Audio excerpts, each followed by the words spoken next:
எத்தனை பேர் இயேசுவுக்கு உங்க வாழ்க்கையை ஒப்பு கொடுக்க விரும்புறீங்க? கைகளை உயர்த்தி, நான் ஒரு பாவி, என்ன மன்னியும், என் மேல கிருபையா இருன்னு சொல்லி ஏசப்பா கிட்ட மன்னிப்பு கேட்டுருங்க. அவர்கிட்ட சொல்லுங்க, இனிமேல் உமக்காக தான் வாழ போறேன், என்ன மன்னிச்சிருங்க ஏசப்பா.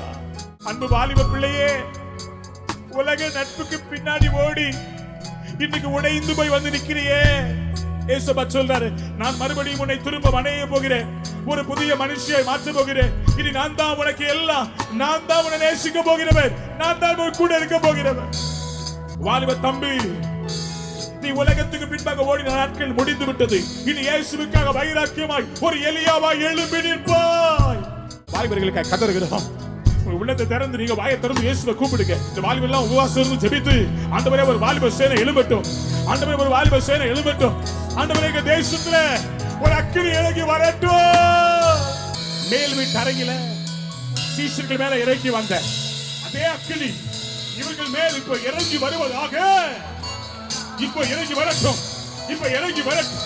ஃபயர் ஃபயர் நிக்கிறவங்க மேல இறங்கி வரட்டும், இறங்கி வரட்டும். ஃபயர் அக்கினி வரட்டும். உமக்காகத்தானே உயிர் வாழ்கிறேன், உம்மை தானே நேசிக்கிறேன்.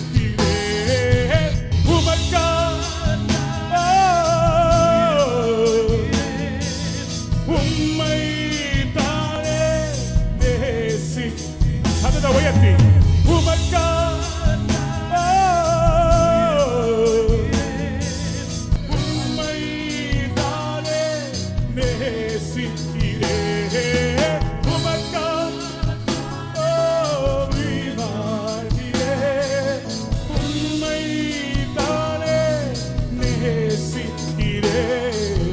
வாழ்ந்தாலும்